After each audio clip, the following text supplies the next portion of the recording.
hepática y sus complicaciones. Es uno de los temas estrella dentro de digestivo, puesto que caen preguntas todos los años.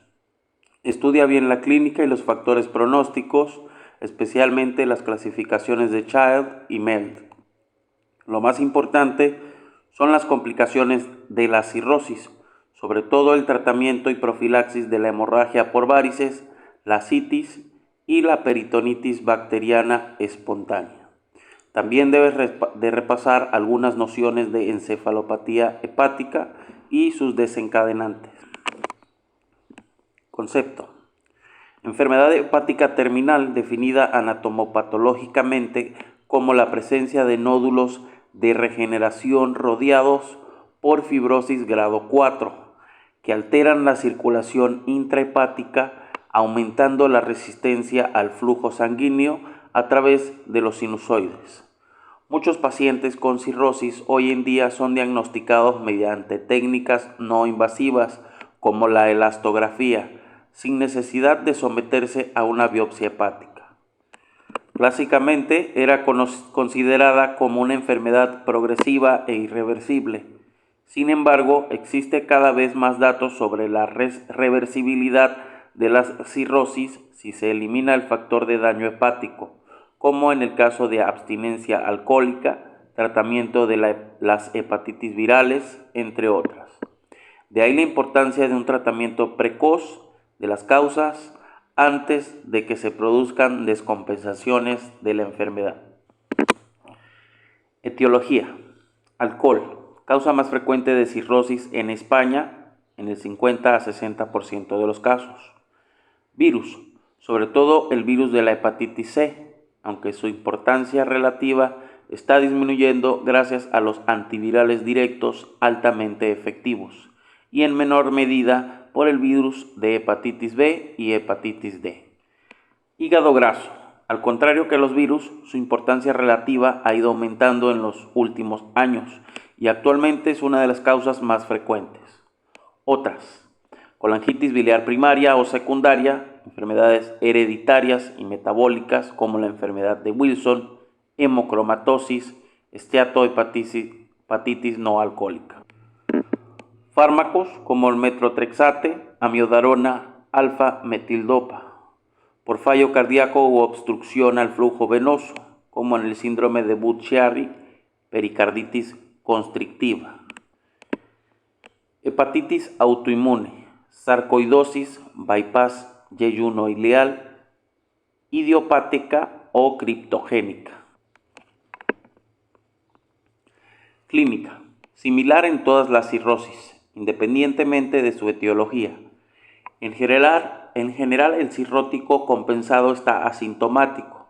El cirrótico descompensado tiene síntomas y signos debidos a insuficiencia hepatocelular, alteración del metabolismo de proteínas, grasas y glúcidos y disminución de la eliminación por el hígado de sustancias tóxicas, fármacos u hormonas, atrofia testicular, ginecomastia, desnutrición, hipotensión arterial, equimosis, arañas vasculares, eritema palmar, fetor hepático y también síntomas derivados de las complicaciones asociadas a la cirrosis descompensada, como ascitis, edema malleolar en miembros inferiores, hemorragia digestiva, peritonitis bacteriana espontánea y otras infecciones, encefalopatía hepática, síndrome hepatorrenal, síndrome hepatopulmonar, etc.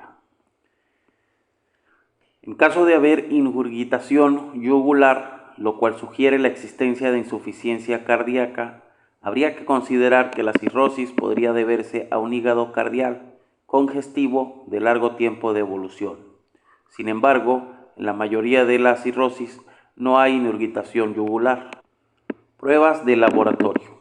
Hipoalbuminemia por baja síntesis hepática, hipergamaglobulinemia, policlonal por paso de antígenos a la circulación sistémica a través de shunts portosistémicos, pancitopenia por hiperesplenismo secundario a hipertensión portal.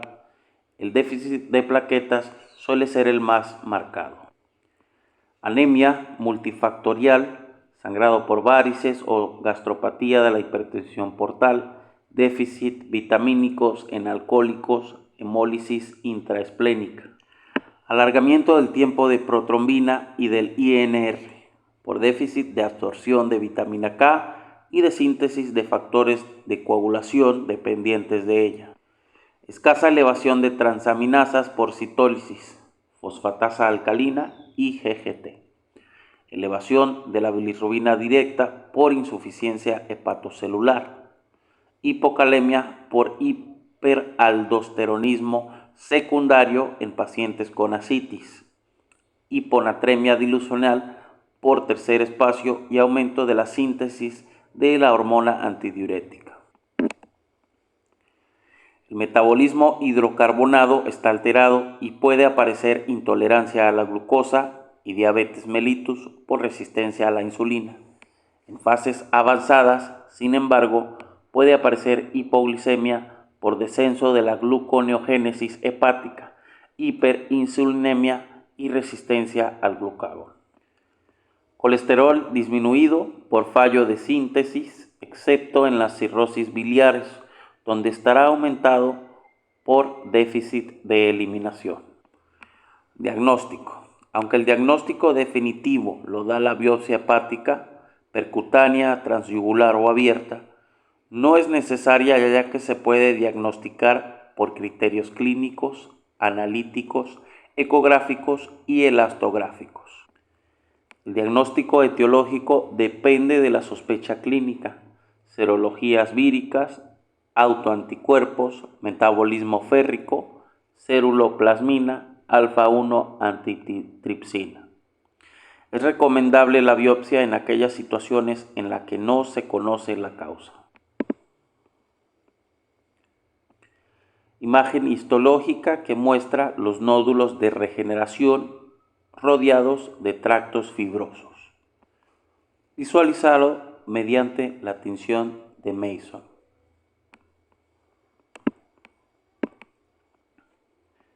Imagen mediante la laparoscopía de una cirrosis hepática macrolobulillar. Pronóstico. En general el pronóstico es malo, con mortalidad superior al 50% a los 5 años por la aparición de complicaciones, aunque depende de la etiología. Por ejemplo, la cirrosis alcohólica tiene buen pronóstico si el paciente abandona el hábito enólico y no han aparecido aún complicaciones. Sin embargo, si el paciente continúa con el consumo alcohólico, el pronóstico sería infausto. El Child-Turcotte-Cook y el MELD modificado son dos sistemas de clasificación utilizados en la evaluación funcional y pronóstica de los pacientes cirróticos. La clasificación de Child-Cook evalúa el pronóstico, supervivencia en ausencia de trasplante. En caso de ser Child B o C, hay que valorar la necesidad de plantear el trasplante hepático. El sistema de puntuación MELD también es útil para valorar la gravedad de la cirrosis y se utiliza para priorizar los pacientes en la lista de trasplante.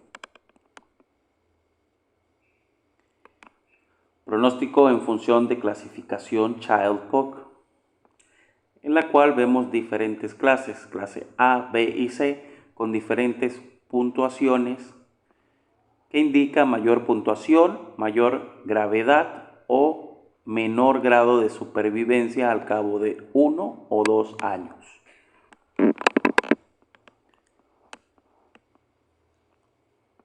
Siguiente gráfico que muestra qué toma en cuenta esta clasificación o qué parámetros tomaría en cuenta para clasificar dicho estadio. Toma en cuenta la bilirrubina total, la albúmina, la actividad de protrombina, la encefalopatía y la ascitis, otorgando puntuación de 1, 2 o 3, dependiendo si existe o los niveles de cada parámetro. Es decir, para tener una puntuación 1 en cada parámetro, la bilirrubina total debe ser menor de 2, la albúmina mayor de 3.5, la actividad de protrombina mayor al 70%, La encefalopatía no debe existir y la citis tampoco debe existir. Ya en una puntuación 2 a cada parámetro estaríamos hablando de una bilirrubina total de 2 a 3 miligramos por decilitro, una albúmina en descenso de 2.8 a 3.5 miligramos por decilitro, actividad de protrombina menos del 70%, entre el 40 y 70, encefalopatía grado 1 o 2 y puede existir una citis leve. Ya en una puntuación 3 a cada parámetro, la bilirrubina total estaría mayor de 3 miligramos por decilitro, la albúmina menor de 2.8 gramos por decilitro, actividad de la protrombina menor del 40%, encefalopatía en estadio 3 o 4 y la citis ya sería moderada o severa. Regla mnemotécnica para recordar las variables o parámetros de Child-Pugh. Recuerda que la cirrosis batea al hígado. Bilirrubina, albúmina, tiempo de protrombina o INR, encefalopatía hepática y ascitis. Complicaciones de la cirrosis hepática. Hipertensión portal. Se define como una presión en la vena porta superior o igual a 6 milímetros de mercurio que conduce a un aumento de la presión hidrostática dentro del sistema portal. La presión portal se estima por el gradiente de presión venosa hepática, que es la diferencia de presiones entre la presión enclavada y la presión libre.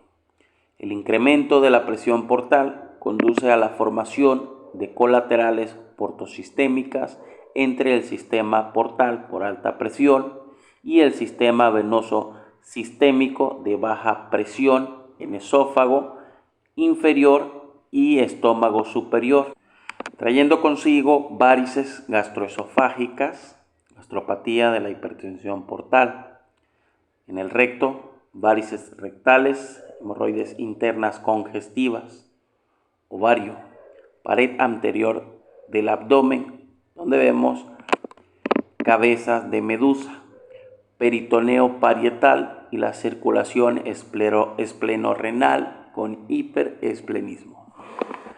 Las varices y la citis se forman solo cuando el gradiente de presión venosa hepática supera los 10 milímetros de mercurio, concepto conocido como hipertensión clínicamente significativa, y pueden sangrar cuando se superan los 12 milímetros de mercurio.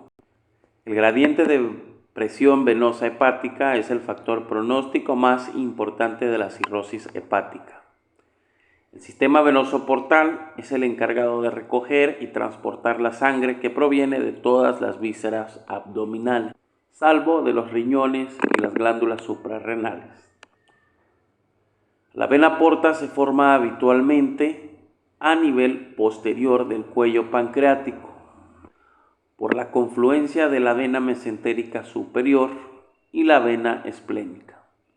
La vena mesentérica inferior presenta más variantes y puede desembocar en la esplénica o en la mesentérica superior. La vena gástrica izquierda suele drenar directamente a la porta y tiene gran importancia clínica, ya que es la que suele alimentar las varices esofágicas.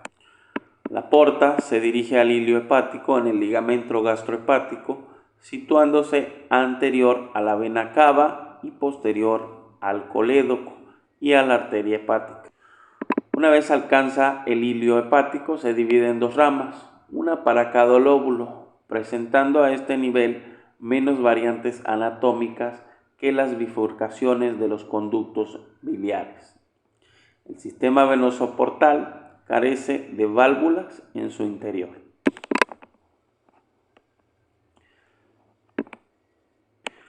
Imagen ilustrativa de la circulación portal.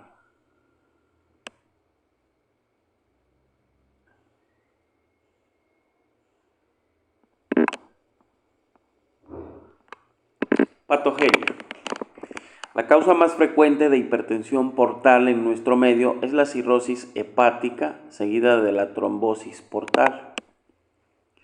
En la cirrosis existe aumento de presión en la porta por dos razones: aumento de la resistencia por fibrosis y sustancias vasoconstrictoras como la endotelina 1 y aumento del flujo sanguíneo por vasodilatación esplácnica, por aumento de vasodilatadores como el óxido nítrico y prostaglandina.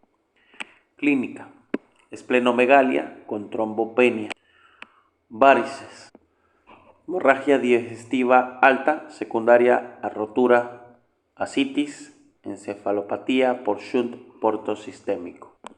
Diagnóstico: mediante endoscopía digestiva alta pueden observarse las lesiones asociadas a la hipertensión portal como las varices esofágicas, varices gástricas o la gastropatía de la hipertensión portal, que suele afectar a la parte alta del estómago y producir sangrados crónicos y anemia ferropénica. Estudio hemodinámico hepático.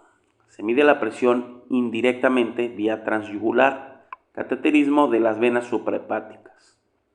Presión suprahepática libre, que equivale a la presión de la vena cava inferior, y presión suprahepática enclavada, que equivale a la sinusoidal, que es 1 milímetro de mercurio inferior a la portal.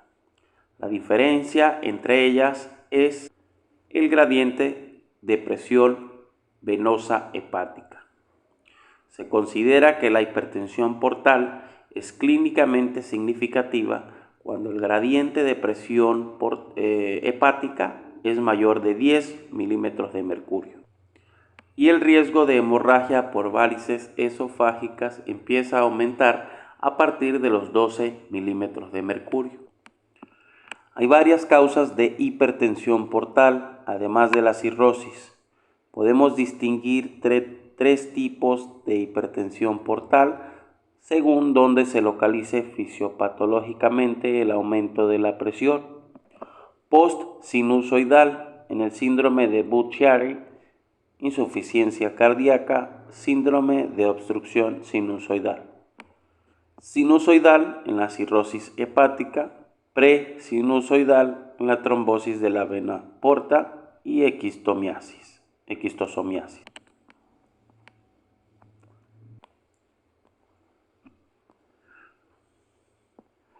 Regla mnemotécnica: causas de hipertensión portal intrahepática: pre-sinusoidal para esquistosoma, sinusoidal para cirrosis, post-sinusoidal SOS, síndrome de obstrucción sinusoidal.